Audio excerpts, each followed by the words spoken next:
ज्ञान गंगा सुनने वाले सभी पुण्यात्माओं को मेरा स्वागत है। आज हम चर्चा करेंगे मन के बारे में। हर इंसान का मन होता है, हर प्राणी का मन है, और मनुष्य का तो मन है जागृत रहता है। हमारा सारा दिन मन के सहारे गुजरता है। हम रात में सपने भी मन से देखते हैं, यहाँ तक कि हमारी नींद का भी मन पे प्रभाव रहता है। तो बिना मन के कोई ना ही जी सकता है, ना ही कुछ कर सकता है। तो ये मन जो है एक जैसा नहीं रहता, हमेशा बदलता है। कभी वक्त के साथ तो कभी हालात के साथ, कभी ज़िंदगी के साथ।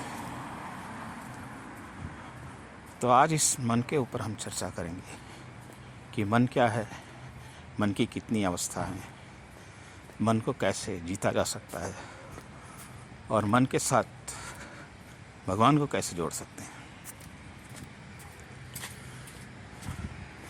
तो मन जो है, इसकी 5 अवस्था हैं: चित्त, विक्षिप्त, मूढ़, एकाग्र और निरुद्ध।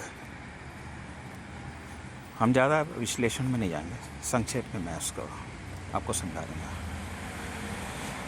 क्षिप्त का मतलब होता है कि मन जो है बेचैन रहेगा। मतलब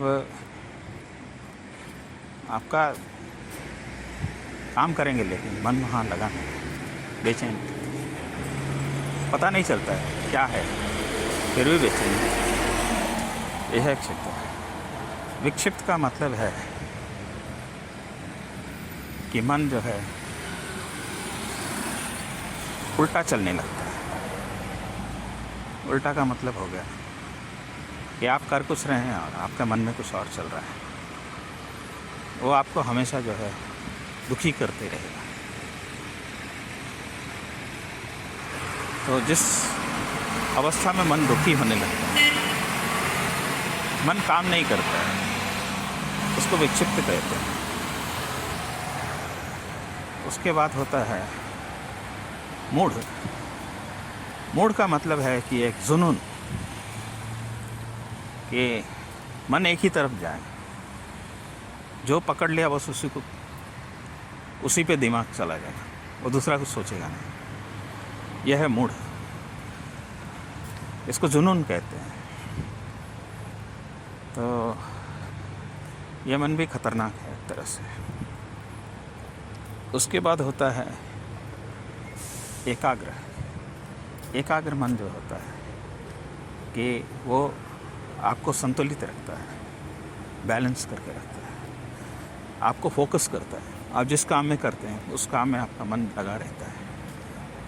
तो ये बहुत ज़रूरी है। जब आप एकाग्र मन से कोई काम करते हैं तो वो मन आपको जो है फल भी उसी तरह देता है।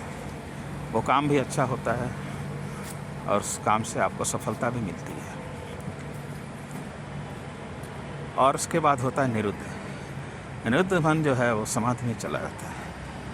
जहाँ में मन अपने आत्मा में चला गया, वो निरुद्ध मन है। बाहर से अंदर चला जाता है, वो समाधि की अवस्था है।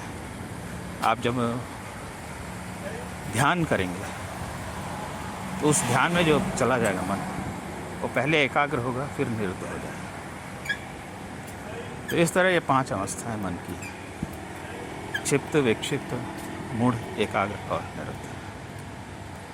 तो हमारी जो है दिनचर्या इसी मन के उलझन में घूमती रहती है। कभी हम खुश होते हैं, कभी हम गुस्से में आ जाते हैं, कभी हमें लालच आ जाता है, कभी कुछ आ जाता है, कुछ आ जाता है। मन के हिसाब से हम भागते रहते हैं, इधर से उधर से। ये मन जो है ना, बहुत बड़ी चीज़ है। ये आपका दोस्त भी है और दुश्मन भी है। इसीलिए कहा है भगवद गीता में, मनः एव मनुष्याणां कारण बंधन मोक्षयोः। ये बंधन का भी कारण है और मोक्ष का भी कारण है। तो मन को अगर आप सही रास्ते पे चलते हैं लेकर, तो वो आपको मोक्ष की तरफ ले जाएगा। लेकिन वही मन के कहने पे आप चलने लगे तो फिर आपको पतन के रास्ते भी ले जाएगा। तो हमें पहचानना है कि हमारा मन किधर जा रहा है। तो आज का जो वातावरण है, जो दुनिया की जो परिस्थितियां हैं, माहौल है, इसमें ज़्यादातर जो है मन को विचलित करते हैं लोग। यहाँ हर चीज़ जो है आपको मन को अपनी तरफ खींचती रहती है। तो इंसान जो है हमेशा जो है परेशान रहता है मन की वजह से। जब मन में विचार आते हैं तो फिर उसको पाने की लालसा पैदा होती है, फिर उसके लिए वो प्रयत्न करता है। अगर वो प्रयत्न से सफल सीधा नहीं हुआ तो फिर गलत रास्ते में चलता है। कभी कभी मन गलत चीज़ों पे भी चला जाता है जो ज़रूरी नहीं है उसके लिए, और जो नहीं चाहिए, जो नहीं करना चाहिए, उसके पीछे भी मन चला जाता है। तो फिर वह मुसीबत लेकर आता है। तो इस तरह से जो है मन जो है ज़्यादातर विचलित करते रहता है इंसान। तो हमें मन को पहचानने के लिए सबसे पहले उसको गाइड करना पड़ेगा। आपको मन को जो है एक रास्ते पे लाना पड़ेगा। आपको ये चलना है कि हमें किस रास्ते पे जाना है, उस रास्ते पे आप मन को ले चलें। आप भगवान के रास्ते चलते हैं तो मन को एकाग्र करें, भक्ति में एकाग्र करें, ज्ञान में एकाग्र करें, योग में एकाग्र करें। बहुत सारे रास्ते हैं मन को एकाग्र करने के लिए। तो एकाग्र मन जो है आपको भगवान तक पहुंचा देगा।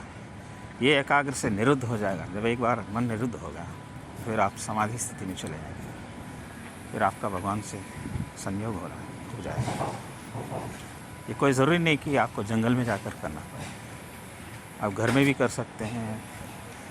आप जहाँ हैं वहाँ कर सकते हैं, जहाँ आपको वक्त मिलता है वहाँ थोड़ी देर मन के लिए जो है निकालें, क्योंकि इस मन के सहारे आप दुनिया के पार जा सकते हैं, भगवान तक पहुँच सकते हैं। तो इसमें दो चीज़ें होती हैं मन को रोकने। आप मन को रोक नहीं सकते, मन कभी रुकता नहीं। मन को मोड़ना है, रोकना नहीं। अगर मन गलत जगह पे जा रहा है तो उसको सही जगह पे लाना आपका काम है। तो इसमें दो चीज़ें होती हैं, एक होता है वैराग्य और दूसरा होता है प्राण। प्राणों से मन संतुलित होता है, वैराग्य से भी मन संतुलित होता है। प्राणोपासना करना। आप अपनी सांसों को देखिए, आप सांस लेते हैं और छोड़ते हैं। कुछ वक्त अपनी सांसों को गिनिए, 1 से 10, 1 से 20, 1 से 50, जब भी वक्त मिलता है। इसको श्वासोच्छ्वास कहते हैं। ये साधना से मन अपने आप वश में होता है। दूसरी है वैराग्य। जहाँ जो चीज़ मिलती है आपको उसमें सोचिए, इस मिलने के बाद क्या है, क्या हमें इसके बाद ज़िंदगी ख़त्म हो जाएगी? ऐसा नहीं ना। तो इसलिए जो है मन को आप जो है वैराग्य से भी वश कर सकते हैं। अगर वैराग्य नहीं होता तो श्वासोच्छ्वास से कीजिए, नहीं तो फिर आसमान की तरफ देखिए जो हर जगह मौजूद है। थोड़ी देर आसमान में देखिए, फिर भी आपका मन शांत होने लगेगा।